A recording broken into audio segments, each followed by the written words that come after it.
I would like to demonstrate some of the thoughts that went into this seat specifically. And one of the really interesting ones is this folding mechanism that was designed into it.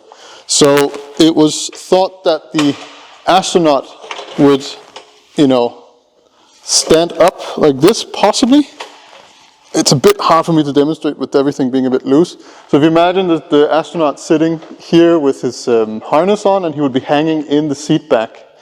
And the reason for this is so that the blood will flow normally into his body, and wouldn't have to sit, let's see if I can get it to do what I want to do, sit in this cannonball position.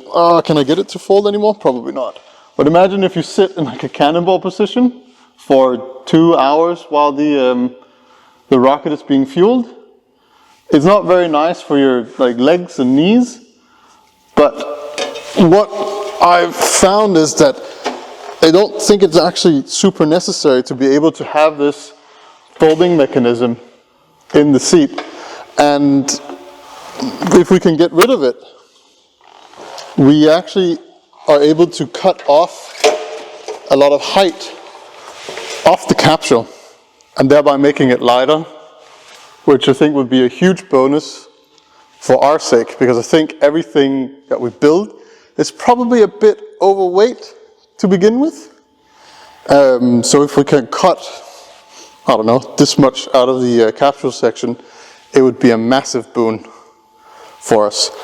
Some of the other things that were thought into this seat was also a sliding mechanism of sorts, or a dampening or cushioning effect when you hit the surface of the water, so that the astronaut doesn't, experience the amount of G-forces that would kill him. This idea with having a dampening mechanism, this idea will carry over into the next design with this racing seat.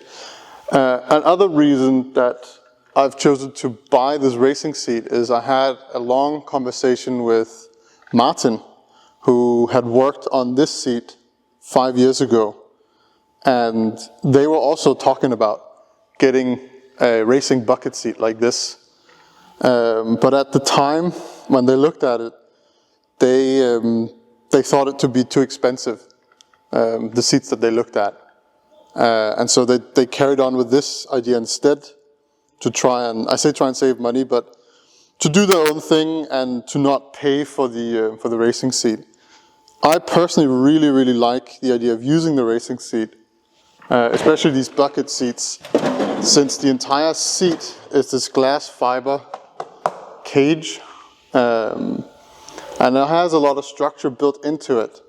So we don't need to do a lot of reinforcing for the seat, where this seat needs a lot of reinforcing, or at least a lot of careful thought of where we put reinforcing into it. And another thing is that this here seat was never meant as a flight seat. It was always meant as a test bed for what we could be doing with the capsule seat. So with that in mind, I chose that we should go the bucket seat route, since we didn't have to didn't have to finish engineering this seat up.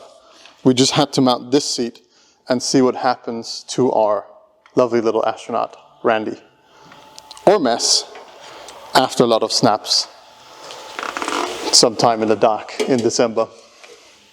What could possibly go wrong? Yeah, what could possibly go wrong?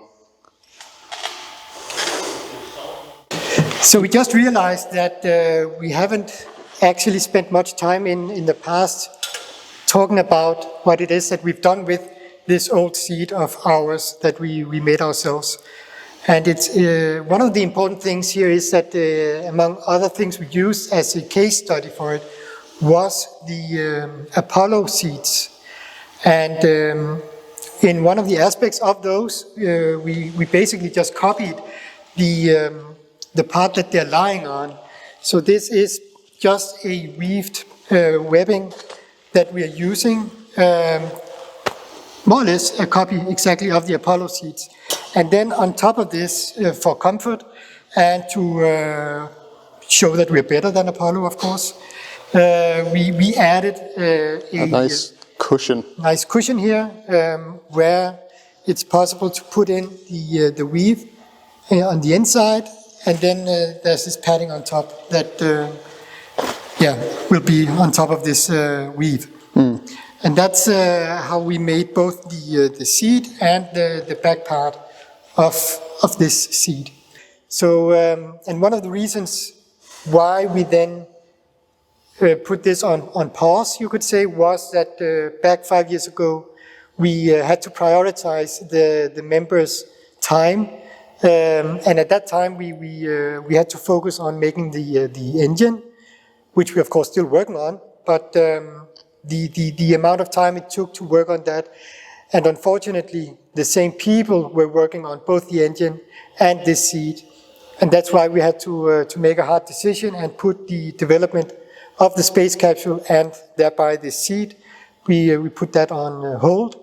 And the good thing is now that we are able to get back to this work once more. Yeah. So once again, we are in a position where we could use your guys to help us name the space capsule at some point in the near future, because right now, Spieke space capsule, it could be better. Could be better.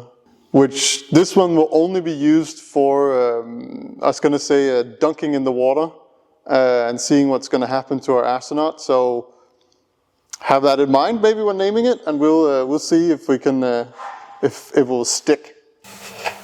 So we just discovered by accident that it may actually be possible in the end to be positioning the seat in here so that you are lying on your back when flying in this space capsule. It was pure coincidental that we discovered this little thing here, but whether we're going to end up with this in the end or not, that is of course very too soon to say, but just the fact that we discovered this possibility here is actually quite interesting. I mean, we also need to check that blood doesn't flow completely to your head while sitting like that, because we are, like, at the moment, gravity is very comfortable. Oh, yes. The way that you're sitting at the moment.